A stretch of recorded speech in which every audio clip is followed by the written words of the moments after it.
Do you think there's been anything specifically different with Amato this year as compared to last year to have that jump in the save percentage? He looks more in shape. He does look like he's more fit, like he's definitely better conditioned. And I think just it takes a couple years to adapt to the pro game, especially if you're a younger netminder, to get used to just the frequency of shots, the volume of shots, as well as the speed of the shots at the MLL level. Dylan Ward, and well, we saw that last week where Matt Bachman had that gigantic save stepping in goal as the Outlaws beat the Blaze by 1 to clinch this playoff spot. Well, Dylan Ward, how about your backup being an international superstar, the starter for Team Canada that came up just short against Team USA in the gold medal game. Ward, for the first time in his career, dedicated himself to the outdoor game this past winter, this past spring. That's a big reason why Denver picked him up, and it was a fortuitous pickup. Chase Young with a good drive and feed to Kyler Balestri, who scores first for Denver. 1-0 Outlaws. You can kind of see it, but this is a one-handed shot. I mean, that's awesome. That just goes to show you the strength that the guy has, the coordination he has to be able to finish a goal and shoot it one-handed. That's awesome stuff.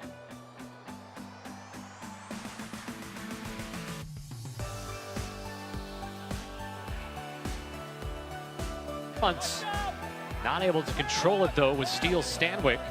Bayhawks get back to it, and that one is fit in from a ridiculous angle by Josh Byrne to tie this game up at 1. Really, it's a broken play that the Bayhawks score on, and Dylan Ward came out of his cage to contest the ground ball. He gets back in, so that's not the problem really. It's just the shot. Look at this thing. It's almost parallel. The no-angle challenge by Josh Byrne, and he just stings it. Tact, quick, snappy skip passes. Really, when there's seemingly no room whatsoever to thread one through, he has the ability to do just that. 1-1 the score. Balestri and Byrne the goal scorers. Turned over by Chesapeake and then turned right back over right in front. Steele Stanwyck picks it out of the air and then deposits it in the back of the net. Probably one of the easiest goals he'll ever have in his life. Really a gift. There's no other way to describe it, as sloppy stick fakes by Chesapeake put the ball on the turf. Dylan Ward picks it up. He's got a man wide open, 15 yards to his right. And Denver's going to be off to the races if this doesn't happen. Steele Stanwyck, thank you very little. All right, take a look at this awesome footwork, this pressure by the defender. I mean, he is all over this guy, just not letting him breathe, moving his feet, getting on the guy's hands. This is just great defense that I wanted to point out. And if you're a defender out there, you should aspire to be able to be all over a guy like this, still move your feet while applying pressure with your hands. Okay, so this is Miles Jones, a big-time offensive threat for the Chesapeake Bayhawks. But you can see here he gets in a lot of trouble. He just sustains the dodge, runs into pressure. He should pass the ball. He doesn't. He eventually turns it over. You'll see this again later in the game where he turns it over. But at the same time, you got to live with it because a lot of times he will definitely score the bucket. So it's just kind of give or take with Miles Jones. I mean, Denver is showing why they are the best catch-and-shoot team in Major League Lacrosse. They are terrific step-down shooters. Miles Jones drives in and scores. Much needed there for the Bayhawks. And Jones gets the Bayhawks back within 1. A huge goal for Chesapeake and a huge goal for Miles Jones. Whenever he gets matched up on Mike Simon, it's always a battle of beef. And here Jones just times the check of Simon, steps away from the pressure, puts a beautiful bouncer past Dylan Ward. His outstanding college career at the University of North Carolina, punctuated really in 2016 with the national championship game winner in overtime against Maryland. But this team just keeps going. I mean, that you talk about the model of consistency. Next man up, let's plug another guy in, and let's make some things happen. And this Denver team, again, one win away from going back to the MLL championship. And Balestri delivers it down low to Eric Law, waiting on the doorstep. So you know that I love to watch man-ups, and this is a great stick fake from up top, which allows that skip pass to go down right on the doorstep for an easy layup goal. And this is a great man-up, real efficient and tight, and it results in a goal. Good stuff here. Patient, 5 seconds left on the penalty, and Law saved by Amato. The rebound and dropped in. What a beautiful play by Zach Currier, tracking down the loose ball, tiptoeing at the crease and just dunking it in. Heads up play by Currier. This save by Amato is sweet though. This is not an easy shot. Beautiful look inside Law. Look at the low save. But Currier, look at the athleticism. Tiptoes the crease line and just jumps over top of Nico Amato. The rules committee for the NCAA put the dive back in. And if this is an NCAA play, this is a good goal because he's diving away from the goal. Nice job by Zach Currier, a little dunk action.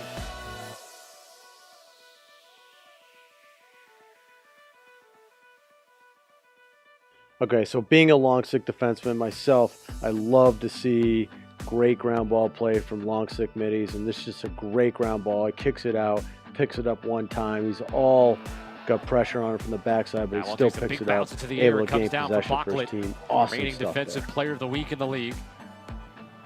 And quite possibly the biggest save of the game for the Outlaws last week.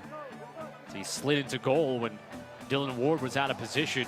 And the game was a one-goal game at the time, and the Outlaws won by one. It's a pickpocket though. Thompson takes it away. The fake, he scores! And Lyle Thompson creates the turnover and then ties it up for the Bayhawks.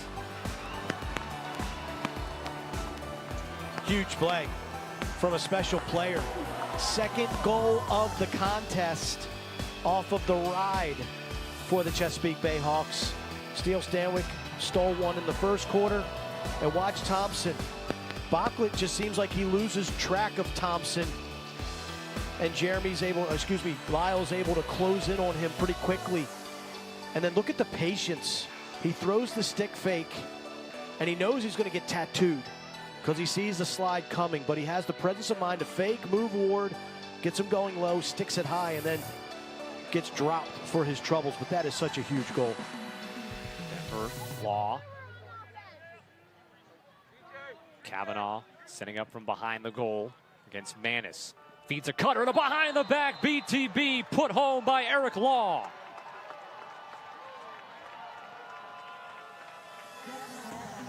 Terrific shot by Eric Law. Balestri has been just a kind of a catch and shoot off-ball finisher. Here he's going to recognize the matchup, uses his size to step away and overlook this Bayhawk defense. And look at Fennell. That's not poorly defended. His stick is in front. He's shoulder to shoulder to cut Fennell off and not give him an opportunity to get that transition. And that's one area Chesapeake has been non-existent so far tonight, is in the transition game. Jones got his defender down on the ground. Help comes. Still looking for a shot, and he finds it. Miles Jones ties us up 10-10 with his second goal of the game. Huge score for big number 15. He's been working hard all night. I think he's been holding it maybe at times, trying to do a little too much. But here he's going to be able to get to the middle of the field. And this is basically 5-on-5 lacrosse, as Fennell is playing a little bit of a cat and mouse game, and he got Schneider looking upfield, and that's not the reason Jones scored the goal. But look here, a little confusion on Schneider. He goes after Jones, and it's a poor double by number 77 in the white and orange, and that allowed. In the middle of it, had the delay right from the top. There's a shove at midfield. The penalty coming to Josh Byrne, who slams his stick down.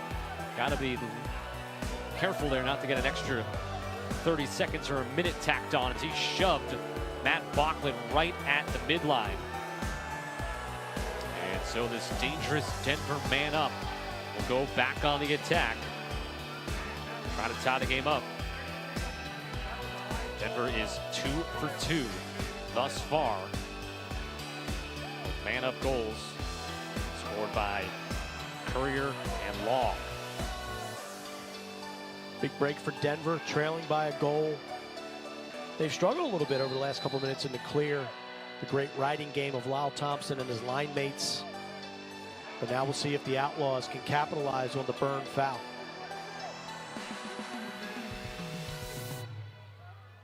And And they immediately do. Law to Kavanaugh. 11-11's your score.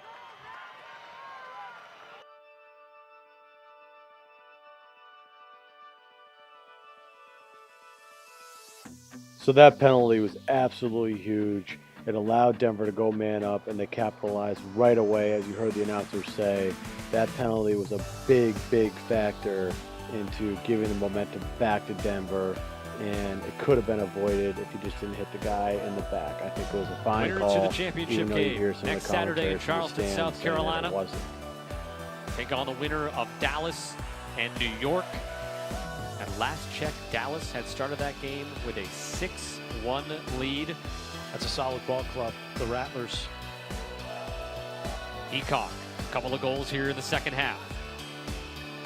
And they have that inherent home field advantage in Frisco, Texas. That's probably the biggest home field advantage in the league. And there's an example that high arc that Dylan Ward plays. Cut down any angle on that shot, buries that or covers up that save, and the Outlaws go back on offense. Coming up on 4 minutes to go. Back onto the field, Mikey Schlosser with some room. Feeds it down low, and there's the go-ahead goal by Matt Kavanaugh for Denver. 13-12 Outlaws as Kavanaugh has scored both of his goals here in the fourth quarter. Chesapeake gets taken advantage of in the substitution game. Denver has numbers. The great one more, Kavanaugh with the fifth. Right, you're Dave Cottle. Chesapeake leads, trails by 1. What are you doing right now on offense? I'm trying to keep Colin Heacock engaged and involved. That's what I'm doing. He's proven to be a catalyst, and now he has a pole on him at Bachlet. So Denver's made a defensive adjustment. Byrne gets it to him anyway. Fakes the shot. They switch another pole onto him. Gobrecht. There you have it. You live and die with Jones' style of Shot play. clock. He can Down either get to the 7. cage and score, Jones. or sometimes he turns the ball over, and here he did with 2 Fire minutes one off left. here. Gets closer, Costly and then knocked down turnover, by Bachlet. Knocked the and ball it out of led his to stick. Denver eventually winning the game.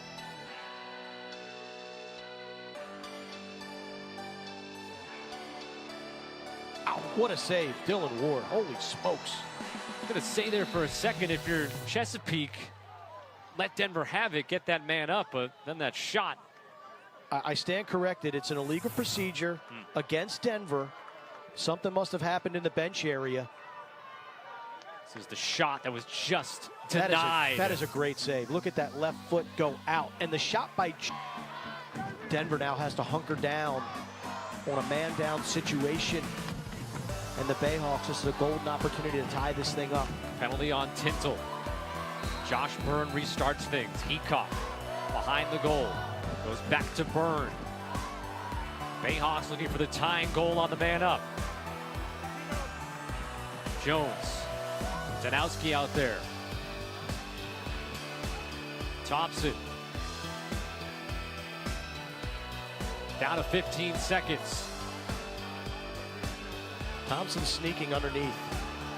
Bayhawks running out of time. Danowski to Thompson. Shoots wide. Field, and then utilize that pick and try to get free for either a shot or a feed. Here we go. Thompson with 2 seconds. Passes, and the pass was high, and the time runs out, and the Denver Outlaws. Hey, Coach Miller here, and I want to talk to you for a minute because I've got a question for you. Why are you still here? And what I mean by that is, why are you still here on YouTube looking up lacrosse videos? Well, I'll tell you why. It's because you're looking for those tips, tricks, drills, and advice because you want to take your game to the next level. And I think that's pretty awesome, actually, that you're not on the field right now or in the gym, but instead you're at home on your computer or tablet looking up how to get better at a sport that I love, and you're doing it on your own time. It tells me that you love the game too, and you're probably pretty passionate about getting better. Well, I want you to watch something because I think it'll be right up your alley.